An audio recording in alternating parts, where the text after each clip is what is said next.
Princesse, princesse, tu es africaine, tu es amoureuse d'un homme blanc, d'accord? Et tu sens que ta famille ne l'accepte pas, qu'il y a toujours cette distance, cette tension. Écoute-moi très bien, tu n'es pas seule, parce que nous aussi on est passé par là. Maintenant, moi je vais te dire pourquoi. Donc, on va en parler aujourd'hui. Je vais te donner quelques clés pour que tu comprennes que tu ne changes rien entre toi et ta famille. Et au fil des temps, tu verras que les choses rentreront dans le... Tu vas comprendre pourquoi ils n'acceptent pas cette personne-là. Ils vont vouloir la détester, cette personne. Ils vont vouloir détester ton mari, ton homme, puisque vous n'êtes pas encore marié. Tant que la famille n'accepte pas, c'est un peu difficile. Donc, pourquoi certaines familles africaines rejettent, méprisent les conjoints mixtes, les conjoints blancs, les whiteys. Voici pourquoi.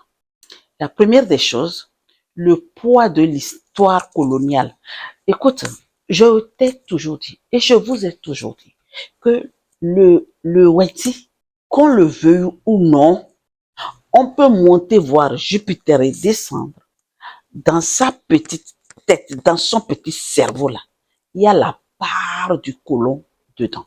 Maintenant, pourquoi les anciens voient ce poids-là? Parce que c'est eux qui ont vécu la colonisation. C'est eux qui ont subi. C'est subtil, quoi, en fait. En fait, nous avons, c'est inconscient, cette colonisation. Donc, nous, on n'a pas vu. On n'a pas vu comment les guerres se sont passées. On n'a rien compris comment on les a colonisés, comment on les a imposé des choses. On n'a pas vu. Le commerce triangulaire, nous, on n'a pas vu. L'esclavage, on n'a pas vu. Même nos pères, nos papas n'ont pas vu. Nos grands-parents, arrière, eux, ils ont vécu ça. Bon, je vais te dire que c'est parce que c'est un héritage que nous avons. Donc, eux qui ont vécu cela, ont transmis cet héritage-là à leurs enfants. Et après, les autres, ainsi de suite, jusqu'à nous.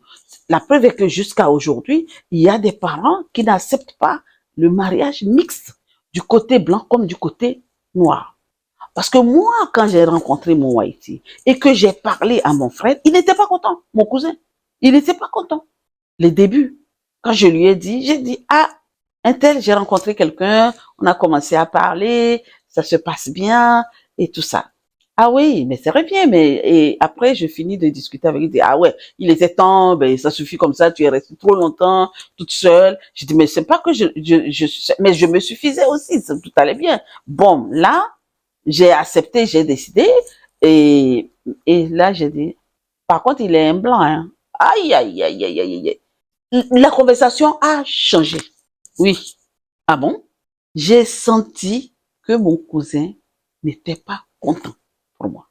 Il était content parce que j'ai rencontré quelqu'un, mais il n'était pas content que c'est un Haïti.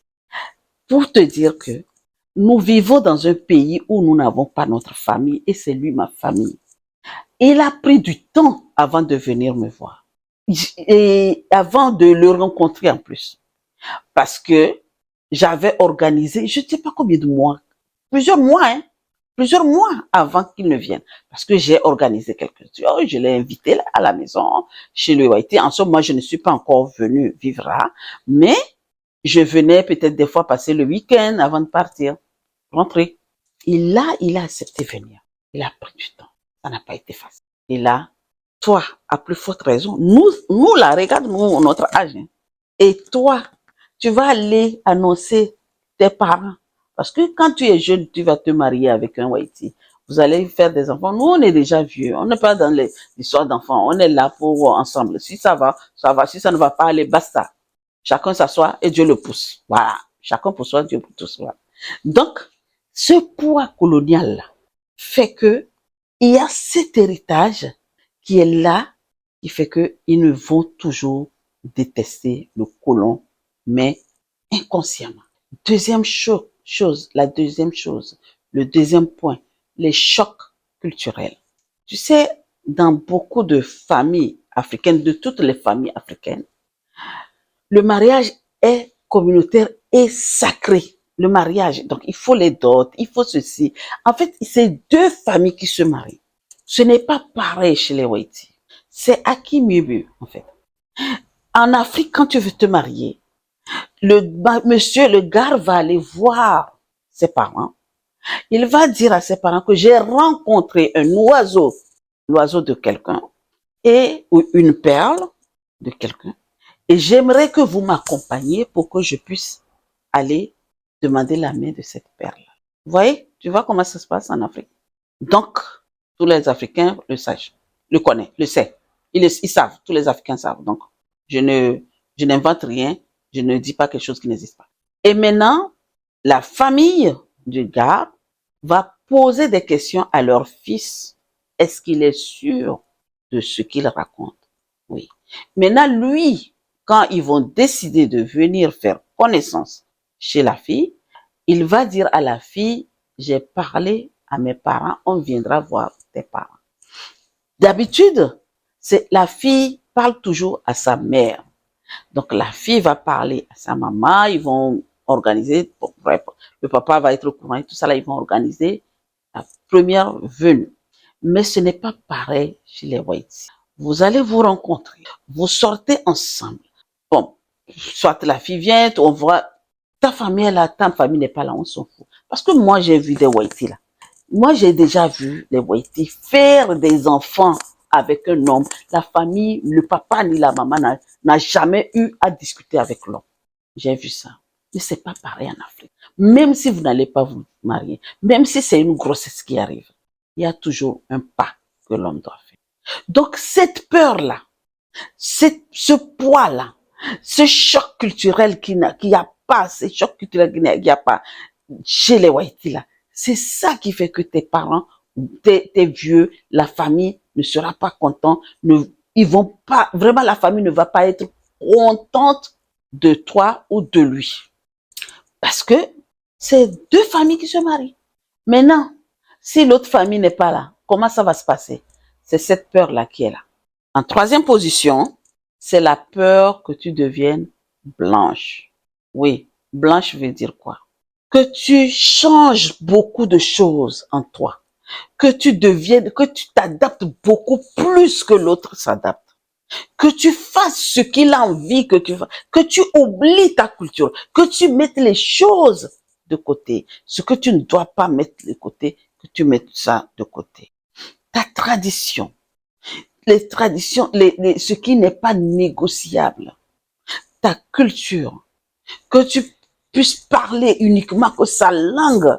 Parce que lui, il ne peut pas parler ta langue. Et tu es obligé de parler sa langue. Que lui ne fasse pas d'effort pour, ne serait-ce que, apprendre un petit peu de toi. La peur de devenir une autre personne. La peur de rester et oublier ta tradition. Si tu es chrétienne, la peur, bon, tu es chrétienne, ça va. Ça va.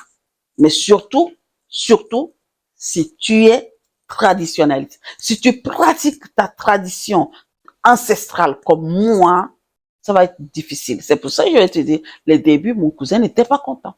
Mais n'empêche que j'ai continué et je n'ai pas changé. Donc moi, je te dis le pourquoi ils ont peur, ils veulent pas, ils vont détester ton mari blanc. C'est à cause de ça. Mais n'empêche que si tu veux qu'il l'accepte, il faut pas négliger ta culture.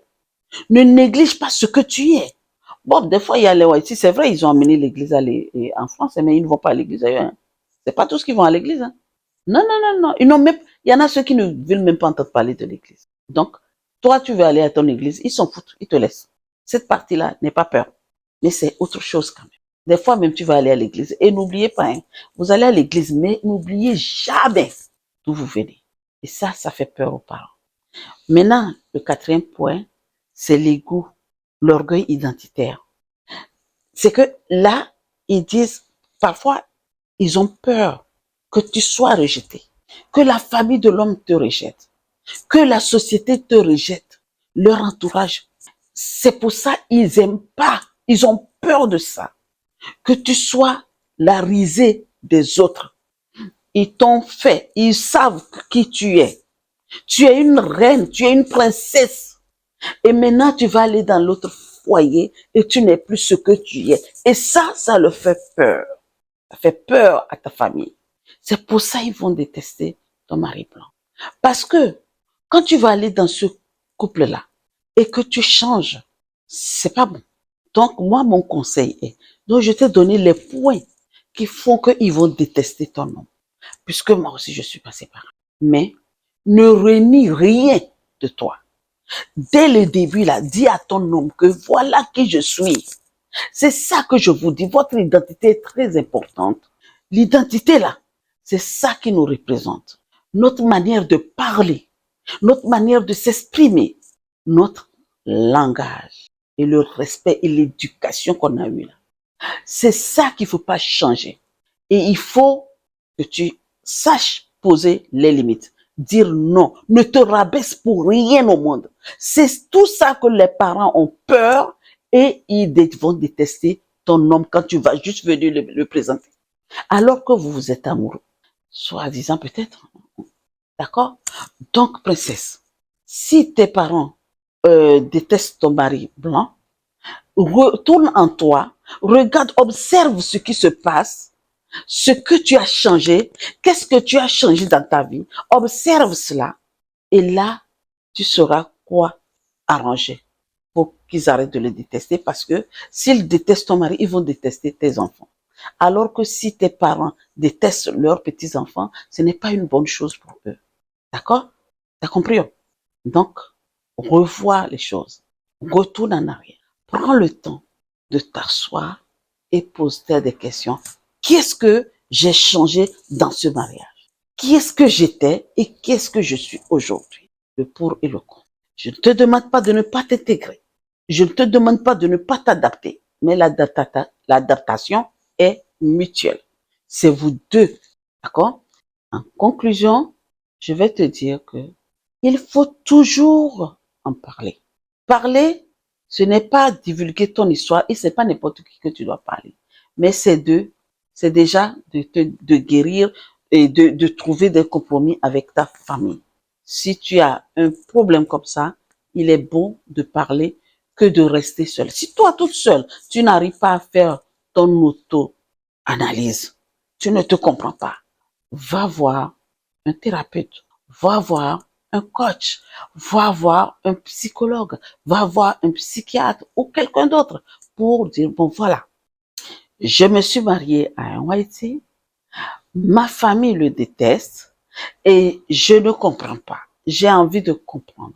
Donc, il y a des évaluations que ce thérapeute, ce coach ou le psychologue, psychiatre va faire avec toi pour voir ce qui a changé en toi.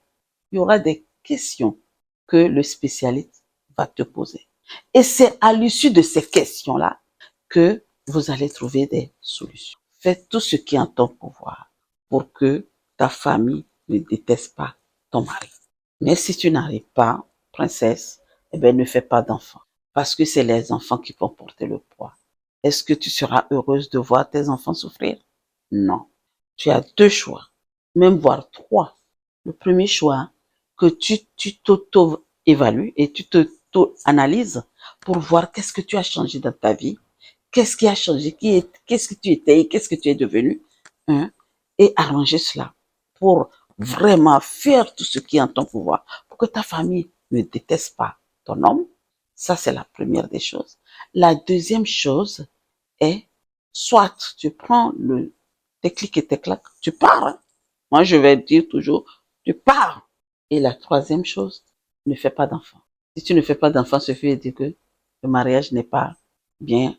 Donc, où tu fais les enfants, tes enfants, mais c'est à toi de savoir comment les éduquer. Parce que les parents, ils détestent tout ça là, par rapport aussi quand vous allez faire des enfants. Quelle éducation les enfants vont prendre si toi déjà tu as changé? Si toi tu as déjà changé, qu'est-ce que tu vas donner aux enfants? Leurs petits-enfants, c'est vrai. Maintenant, dis-moi en commentaire, as-tu vécu cela, toi princesse? Est-ce que tes parents ont détesté ton mari? Est-ce que est-ce que tu fais face à ce genre de choses aujourd'hui? Donc, écris-moi dans les commentaires. Ou envoie-moi ton témoignage. Ça nous fera beaucoup plaisir. Si tu as réussi à arranger les choses avec tes parents et que ton parent ne déteste plus ton mari aujourd'hui, on aimerait savoir Quelle était ton expérience? Qu'est-ce que tu as fait? Quelle était ta stratégie surtout?